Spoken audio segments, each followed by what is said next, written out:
Next up, new ideas in green conservatism, clean capitalist acceleration. And our moderator today is Kris Mays, Senior Sustainable Scholar for the Julianne Wrigley Global Institute for Sustainability, and she'll introduce our panelists today. Thank you. Well, good morning, everyone. It's a pleasure to be here, and what a beautiful, brilliant week we're going to have in Colorado. I'm particularly pleased to be here because it's going to be 122 degrees in Phoenix tomorrow, so it's nice to escape. But I am Kris Mays, and I have the great joy of working for Arizona State University, and in particular, the Julianne Wrigley Global Institute of Sustainability at ASU. I have several of my colleagues here in the audience, and I know Julie Wrigley will be here later in the conference if she's not already. She's a terrific leader for us.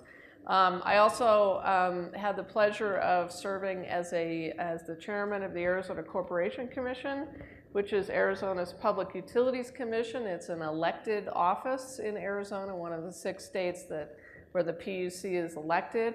I won 2 terms in Arizona as a Republican statewide, and served as a very moderate Republican during those 2 terms, and was involved in establishing our renewable portfolio standard with the nation's most aggressive solar carve-out, our net metering policy, as well as one of the nation's largest energy efficiency standards. And I am so lucky to be here with a fantastic panel. I want to introduce them. First, we have Rod Richardson, who many of you know as a very passionate advocate of clean tax cuts. He is the president of the Grace Richardson Fund, and has most recently spearheaded the clean tax cut charrettes, which a number of us have been lucky to be involved with. To his left, we have Rob Sisson, who is the president of ConservAmerica, has been president since 2006. He's got an interesting background, too. He is the former mayor of the city of Sturgis, Michigan, correct? Yes. He was also a commercial banker for 22 years. And as mayor, he actually served as the de facto CEO of the electric utility of the city. So he's actually had the experience of running a utility, which is interesting. To his left, we have Matt Patsky, who is the CEO of Trillium Asset Management, is also a portfolio manager there, and leads its sustainable opportunities strategy. He has 3 decades of experience in investment management and investment research. So welcome, guys. It's great to be on this panel with you. I want to start with Rod. And Rod, can you just sort of kick us off by talking a little bit about, what clean tax cuts are and how they differ from the sort of traditional policies we've had in the past. I mentioned some of those that we adopted in Arizona that really got adopted in a time where we had a different kind of Republican. I'm a different kind of Republican. I don't think I get elected again in Arizona.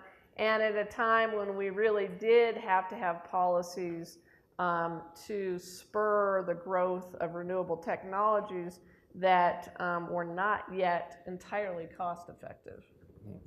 Well, let me sort of get into that question by going back to what the previous speaker was talking about the unstoppable nature of the renewable energy revolution. Because this really changes the policy paradigms that are needed. And it has profound implications that many people haven't quite grasped yet. We have seen what few people are calling, but really amounts to a revolution. And that's a revolution in clean capitalism. We've seen the growth of an entire set of industries that are cleaner.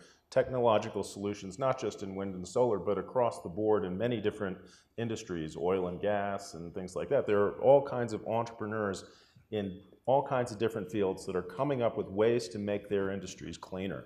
And increasingly, these guys are finding ways to be profitable. You know, you know, this has been, we didn't have, you know, per se clean capitalism before the 1970s. But with, you know, the soft path of Amory Lovins that kicked that off, and now we do. And, you know, for many years, you know, I mean, a profound tipping point, as I mentioned last year when I announced the clean tax cuts idea for the first time, was the tipping point of when wind and solar crossed the line to unsubsidized profitability in 2011 and 2015. Lowest LCOE below, you know, that of fossil fuels, which means in the best cited places, these things are becoming profitable, and they're becoming increasingly profitable, driven by tech drivers like Swanson's law, Moore's law. Now, what does that mean? That means that all the policies that were useful in getting those things to that point are now increasingly irrelevant and out of date.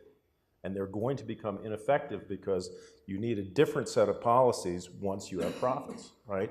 What you need is capital acceleration. That means you have moved from the phase of being a proto-industry to being an industry. And the things that support capitalism will support these industries now. So that means that there is an opportunity actually for a coming together of the left and right, going back to our original first principles of you know, if you look, one of the reasons why as a real free market conservative, I have no problem working with people on the left, you know, who are more liberals, is that I realize that we are, you know, family, you know, intellectually family. We share common heroes that go back to classical liberalism. And it's the classical liberal ideas that are going to move this forward. It's going to be actually, strange to say, laissez-faire capitalism that moves forward the clean energy revolution. Rightly understood, mind you. A lot of people have the wrong idea about, you know, everybody's talking about Paris and disappointment, but, you know, there was an earlier set of ideas that came out of Paris several hundred years ago, which is called economics. All modern economics originated in France with the physiocrats. And the first big idea they had was laissez-faire capitalism, French idea, right? And properly understood, most people misunderstand that to mean that people have, you know, economic actors should have the right to commit crimes. That is not what it means. And it's never meant that, but that's a misunderstanding that it means you can do anything you want to do. No, it's not right.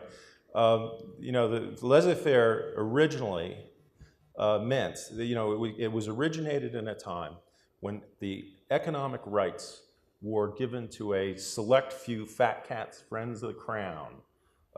These were mercantilist societies, and everybody else was locked out of economic opportunity.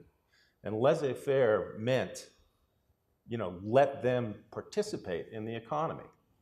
Don't lock them out of the economy. Let them participate. It meant, you know, and so there was a link between laissez-faire and human rights and equality. It was seen as it was the beginning of the human right of the civil rights movement, really, and these rights were all linked together. Well, clean tax cuts is laissez-faire economics properly understood. And it's an interesting word because proper in French, propre, also means clean. So it's clean laissez-faire. You know, laissez-faire has you know, three policy tools that they believe in. They believe in private property rights and individual freedoms, as sort of lumping them together as part and parcel. And any policy, any actor that violates somebody else's private property rights, that is proper grounds for the state to intervene to correct the situation. They believe in dropping barriers to trade and to the flow of capital. And they believe in getting rid of laws that are no longer useful. And you know, that's what clean tax cut does. It does really all three. And what would it apply to? So how would this unfold in a practical way? Well, clean tax cuts basically uses supply side tax cuts, taking a page out of the supply side economists who were free traders and follow free market principles. And you cut the capital taxes that investors pay on debt and equity in clean solutions. So if you want more of something, tax it less. You can accelerate capital to clean solutions doing this. Now, we have, you know, I'll be talking more about this, you know, tomorrow, but you know, we've gone through this exercise of, you know, I was very lucky to announce this here at AREI-AREDAY last year because Amory Lovins was here. And he took me aside, and after speaking to me for several hours and showing me his banana trees in his home and things like that, I was like very impressed. This guy's a genius. How do you grow bananas with no heat in your home at 6,000 feet?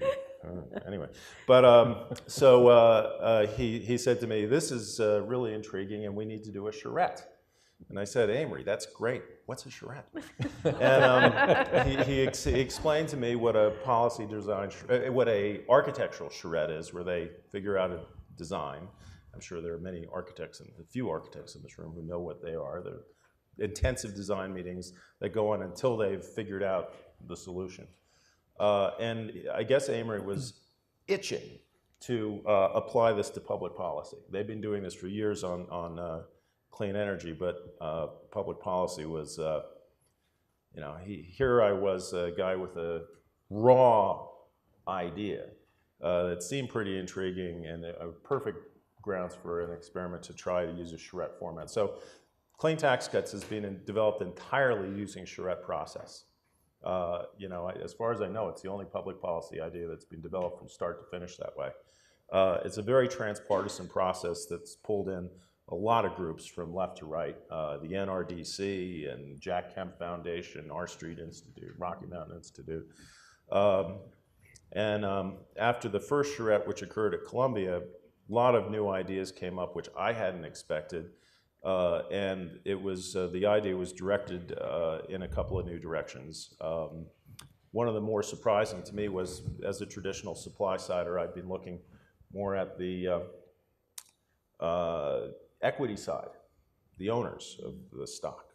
I hadn't been considering the investors in debt.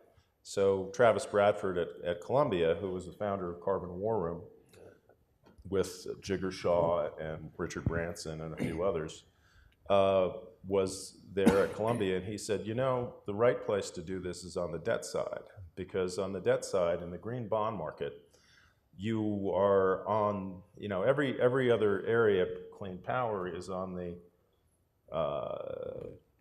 you know, they may be supplying clean solutions, but they're on the demand side of capital. And the bond market, you're on the supply side of capital. So, and I want to get to that with Matt, but and let me move on here real quickly to Rob. But I want to come back. No, you don't. We just have a limited amount of time. I want to come back though to how we get clean tax cuts implemented. Rob, can you talk a little bit about the ideas that ConservAmerica is developing, in particular the no regrets idea that you all have been working on over the last year or so? Sure. A couple years ago, we began holding energy conversations. We brought together public utility commissioners like Kris, conservative members of Congress, financial analysts from Wall Street, think tank type people, pollsters, to talk about what can we do. And over a course of 6 months, we developed a really good relationship with a financial analysis firm from Wall Street, which advises hedge funds on risks in the utility sector. And one of the biggest risks they had identified was climate change.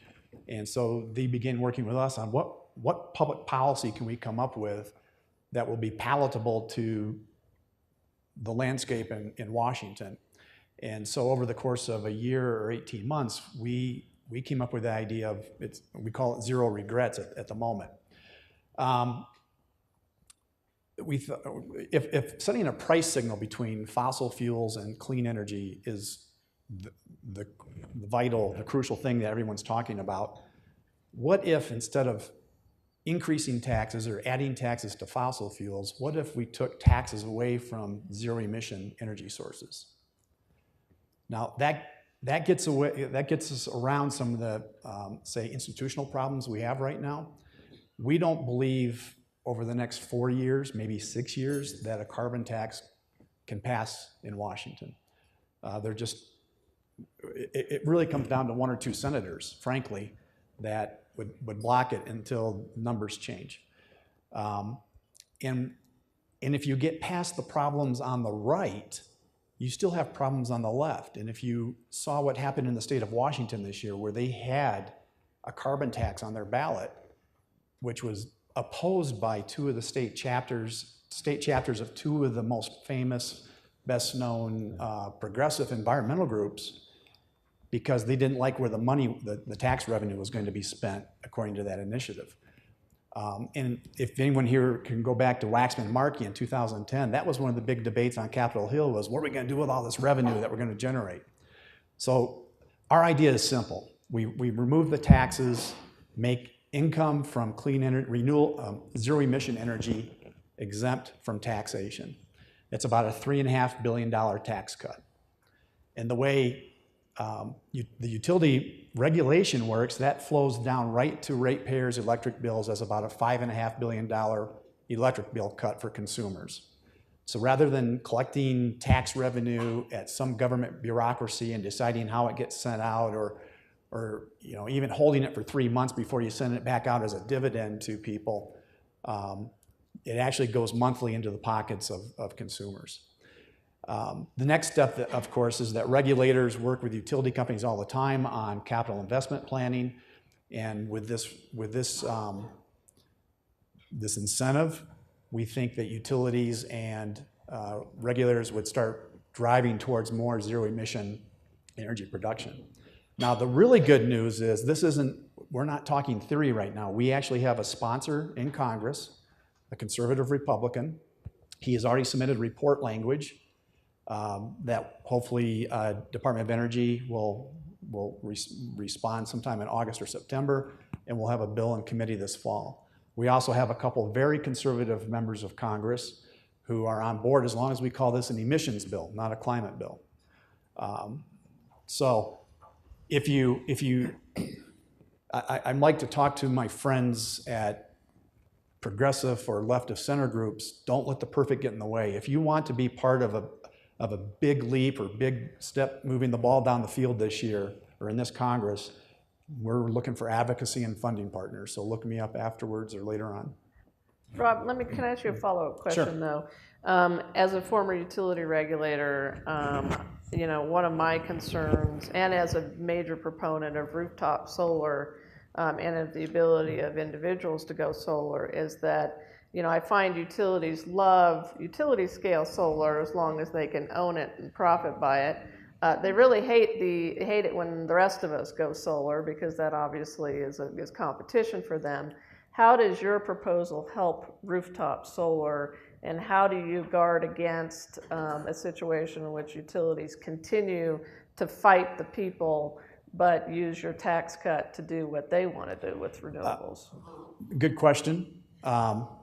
And I'm not the expert on this. We have someone else on my staff, as you know, working on this. Yeah. But I believe that tax exemption would go to the person producing that panel for sale then. Okay.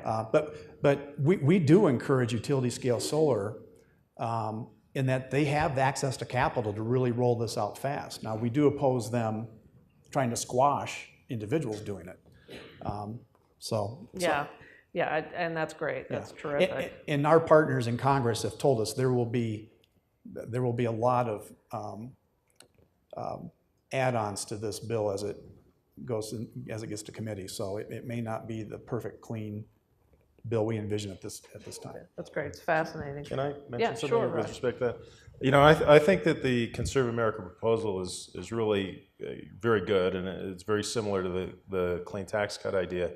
I think this would be extremely powerful if you applied this kind of zero tax on zero emission energy also at the level that the investors pay, dividends and capital gains, because then every single board member of utility, every single person in management, every single employee of the utility they all have stock packages. Okay, those packages all get more valuable as their tax rates drop.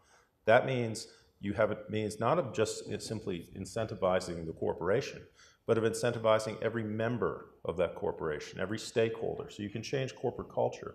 So that means that there will be no disincentive to stop rooftop solar, because if they buy rooftop solar energy and sell it, that'll contribute to their dropping their tax rate, right? So you change the incentive structure in the industry itself. Yeah, and I think these are fascinating ideas, and I want to come back after we go to Matt to how we make this politically palatable, especially in an environment when more and more people distrust utilities and distrust large corporations, and also an environment in which people like Scott Pruitt and the EPA are trying to essentially destroy a lot of these programs. But Matt, I think you're so important to this conversation because you're a money guy, and you are the guy who really is involved in the nitty-gritty of getting stuff financed. Can you address the question of how much capital we're actually going to need going forward to finance meeting the Paris Accords and really meeting this transition to low and zero carbon technologies? Yeah, the total dollars required to transition to a clean energy economy is, and to meet the Paris Accord is in the trillions. Okay, and that's very large numbers.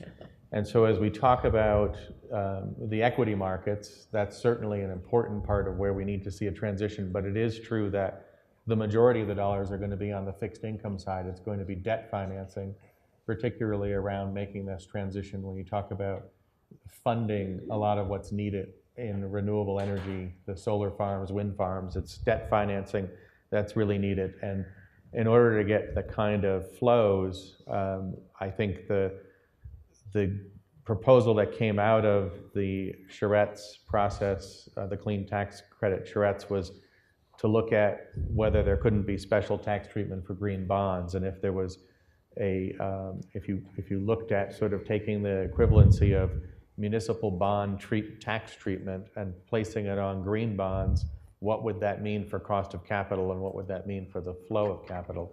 And the answer is it would accelerate a tremendous amount of capital toward green projects, which would be a phenomenal step forward. I mean, as a progressive, and we've worked hard on trying to establish a price for carbon.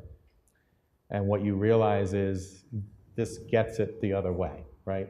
By creating an incentive for low carbon solutions, I've established a price de facto for carbon, and we're getting to that objective in a different way than we all thought, because, or I should say on the progressive side, because we've always been fighting for the carbon tax. If I could establish a carbon tax. Now, in the political environment we're in, we really do want to think about what is the solution that could actually pass and get support in Congress and now, because we can't afford to wait. The certain, the threat to the climate change, addressing climate change requires action now.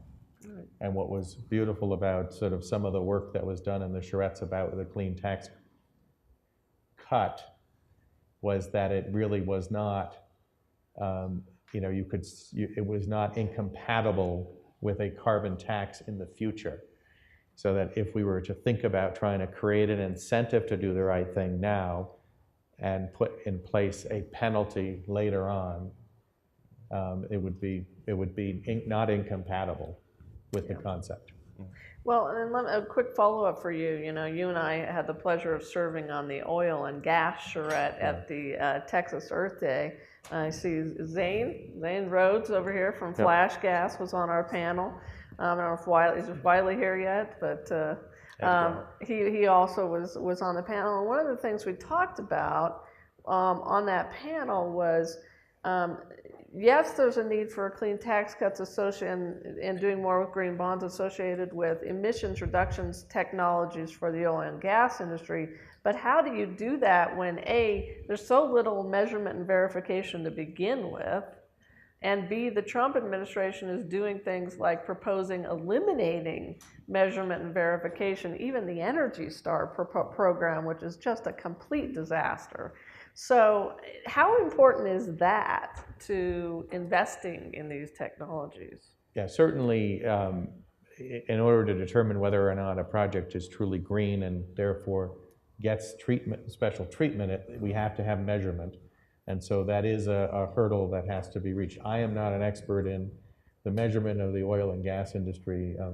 Just as a point of fact, my portfolio is fossil fuel free, but that does not mean that the fossil fuel industry, we know that we can't avoid addressing the need to look at how to reduce greenhouse gas emissions from the oil and gas industry. And the reality is it's part of our energy, the current energy needs, and it's going to be part of our energy needs in the foreseeable future. So, but your investors need to see MM&V to want to invest in these technologies. We have half of our investments actually do include some exposure to traditional energy. So we do a lot of work on trying to look at best practices, and but it is true as I've learned through the process of going through the charrette that there's a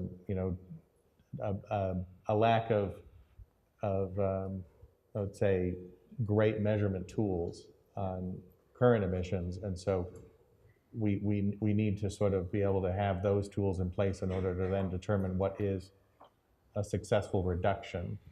So I want to, Rob and Rod, I want to turn a little bit to next steps and how we actually get this passed. So given the chaos that is Washington, D.C. right now, how do you break through with this idea? Who would be the natural champions for this? What are sort of the next steps? We've done a lot of research. We've gone through the charrette's process. What are you guys thinking about that? And also, you spoke a little bit about where you want to head, Rob, with the no regrets policy. Well, the entire charrette development process was geared towards coming up with some concrete, simple, practical proposals that could be put forward rather quickly. And we accomplished all of that before Earth Day, Texas, to the degree that things were so hot off the press that we haven't even finished writing up all the reports yet from these charrettes. Most of these were done in March and April. But if you want to go to cleantaxcuts.org, you can find the finalized summaries for all the charrette reports, and they give a very good condensed view of the proposals coming out of these charrettes. We still have more work to do on the C3 side of policy development, impact modeling, for revenue, the economics, and the environment. But we're also going to have to start more of a public education campaign for people on the Hill. And we're talking, one of our charrette leaders, Steve Nadell from the American Council for an Energy Efficient Economy, is very interested in pulling together all the charrette proposals into one unified proposal, which we are in the process of doing right now. And I would, of course, appreciate feedback from everyone in this room on these ideas and your ideas about how we can move this forward. But one thing that we think we pretty much need is we need a clean capitalist leadership council to advance ideas like this that are very conservative friendly, market oriented, to push this forward. Trammell is interested in this, so is Andy Sabin, and I would like to invite all of you guys on this panel to join us. We need conservatives, Republicans, and capitalists to join together to figure out this set of ideas. And of course, this is a transpartisan charrette process, so we need all of you who care about a clean environment to make sure that these ideas are delivering what they're supposed to. So I invite you all in to help us with this. Right. But would you I'd guys love want to join with us? Count me in. Great. Absolutely. Rob, what do you think about Okay, so I'm going to speed talk now because I'm watching the clock, so sit up and listen. It's no secret in Washington that most Republicans in Congress really care about this. Their problem is electoral, and our first panel discussed this and talked about ways around that. So in 2010, Vern Ehlers, who was a congressman from Grand Rapids, Michigan, he's a physicist, voted no on Waxman-Markey, even though he had told me the day before he was a yes. Well, Rush Limbaugh mentioned his name on his program, and Vern's office was inundated with calls and things that shut his switchboard down. So Vern called me, took me to lunch the next week and said, hey, Rob, if I just heard from 100 Republican voters in my district, I would have voted yes. And then we were chagrined. We gave Lindsey Graham our Green Elephant or Theodore Roosevelt Leadership Award at a banquet the next year because he was on the Kerry Lieberman Graham bill over on the Senate side, and 2 weeks later he pulled his name off the bill. But he said, and it was quoted all over the news media, environmental groups are really good about getting their members to call, write, and email us. The problem is those aren't the people that vote for us. Right. So we were founded 22 years ago to create a grassroots network of Republican voters to have the backs of Republican members of Congress. At that time, it's changed now in the last few years, but environmental donors really didn't want to write checks to groups that somehow help Republicans look better. So it was a struggle, so we changed directions. But right now we're building an advocacy kind of network. We have 2 of the granddaddy conservation groups lined up and ready to go with us on this. Citizens Climate Lobby does an amazing job lobbying. Their tenor and tone when they visit, they're not threatening, there's no accountability measures, and Republicans love them. In fact, our champion said CCL is one of the best organizations on any issue that lobby us. EDF is a good group that doesn't castigate or make Democrats on the Hill or Republicans on the Hill look bad. So that's what we're doing right now. That's great. Matt, anything to add to that? No, it is just the need to be thinking about solutions that can be are not partisan and can pass the current political climate, I think is really necessary right now. Yeah, and we're running out of time, but I'll just add, from my perspective as a Republican in Arizona, one of the reddest states in the country, even though I was a major proponent of the renewable portfolio standards, still am, net metering, they still do work in some states. I'll be honest, they are not likely to be supported going forward by Republicans in states like mine. You just can't get that done. Republicans in rock-ribbed Republican states are not supporting mandates. And I think that's why it's so important for environmentalists and conservatives to come together to think about market-based policies that will work for both sides. And I do mean both sides. I'm a former member of the board of directors of the Energy Foundation. We'll probably roll back onto the board this year. And I know the Energy Foundation is thinking about this as well. How can we support, as the environmental community, truly conservative and market-based policies that will get us all moving forward in these states that, quite frankly, are controlled by Republican governors. The majority are now majority controlled by Republican legislatures, and now all 3 branches of the federal government controlled by Republicans. Yes, sir. Quick question. Quick question. So, as we're saying, the whole market has changed for renewables. Yes. It used to be that you needed tax incentives in order to make them cost competitive. Right. It used to be that you needed tax incentives to make them cost competitive. Now they're grid competitive. However, you have problems getting them introduced into the system of the utilities. Right. So specifically, how do we deal with these utilities so that they want to change their models? Yep. Rod or Rob? Well, I would just simply point out that most people are in favor of a tax cut. When you tell them you'll cut their taxes, they get interested. So we're proposing to cut the taxes for utilities if they buy and sell more clean energy. And that is a substantial way to drive their behavior. So, I think that, the important thing is that this is market friendly to the utilities and consistent with Republican and conservative thinking on what kind of policies are needed in general to grow an economy. And also consistent with the traditional environmentalist view that action is needed in order to preserve and protect the environment. So this is a possible basis for a transpartisan consensus. Now, we'll have to see how that plays out, but the potential for that consensus is there. This is a very new idea. When you introduced me, you called me an advocate. And the truth is, I'm not an advocate. I'm a pioneer. And I think that we are all at a point where we have to acknowledge that all the policies that are on the table, including clean tax cuts, are very, very, very primitive. And we need to pioneer new ideas going forward to accelerate capital and to, find solutions. So I hope you will all join me in pioneering new idea and maybe saying goodbye to advocacy for a while, because what we really need to do is find new solutions. All right. With that, thank you very much.